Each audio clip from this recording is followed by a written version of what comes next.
decided to start this workout with basics, so pull-ups, and instead of dips, because I didn't want to have to go to the dip bars that you can see behind me, I decided to do straight bar dips instead, because anytime I start with the basics, it's kind of like a warm-up. To be honest, these are not really exercises that I struggle to get to 10 reps on, so I'm not really building strength. It's more about just maintaining what I've built, and it's actually a good way to warm up. So yeah, I'm at the point now where I use pull-ups and dips, for example, not as a workout, but just to warm up. So that's good. So it means I'm one step closer to mastering my body weight.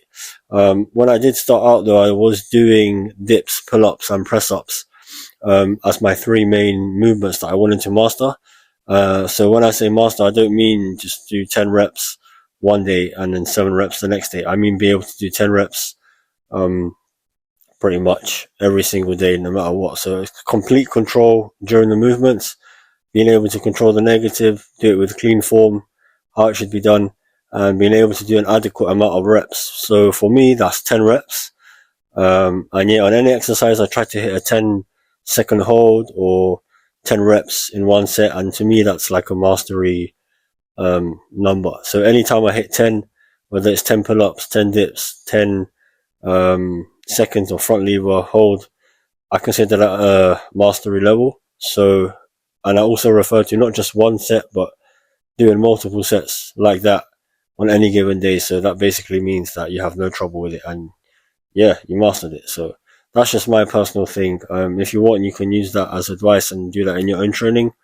But for most people, it's too much because they want to feel like they mastered something way quicker than the point where they unlock it for 10 reps. So yeah, I think the straight bar dip, to be honest, is a very underrated movement, especially for muscle ups, because a lot of people actually have the explosive power to pull, because it is explosive to an extent, but it's not as explosive as many people think, and it looks more impressive. But the dipping is the issue that they have.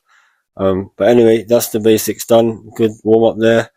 Actually, it's not done because I'm doing basic pike press ups as well, as you can see. So a lot of bent arm stuff, not really working on these skills, just building up the base level of strength. The reason why I like doing the pike press ups on this bench here is because I can actually bring my chin past my hands.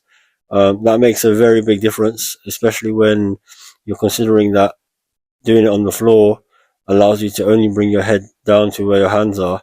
And I've got long arms, so for me it's very beneficial to have a platform like this that's above the ground that allows me to go even deeper into the pike press up. And in general, I think it's a really good idea to do your pike press ups like this off a platform, because when it comes to doing the handstand press up, all you have to do then is bring your head down to the ground, so it will feel like a very easy movement compared to this, for example. With that being said though, if you do feel that the pike press up is hard already without doing it this way, then definitely stick with that, because in general, anything that challenges you is going to change. It's going to change you basically. So don't worry about whether it's on the floor or the platform like this starting off. But as you get stronger, definitely work something like this into it so you can get a deeper stretch on your shoulders. Therefore, more strength gains. In terms of the pike press up and doing it here, I've actually done it here before into the handstand, so I can press from the pike press up to the handstand. With that being said, that doesn't mean I have to do it every time. And that's like another tip to anyone watching. Just because you can do a harder movement doesn't mean you have to do it. I would say definitely do it on days where you feel good, but bear in mind that easier movements can still build muscle. As you can see here, my legs came off the ground. Obviously, I switched the surface to the straight bar because eventually I want to do the handstand press ups on the straight bar as well. But you can see my toes kind of hovering or slightly leaving the ground. I mean, it's not going to take much for me to just raise them. So the point is to not actually raise them, but to keep working the easier variation. And if you actually look at the bottom, if you pause the video when I'm at the bottom, so right now, the upper body is basically adjacent to the floor. So it's basically vertical.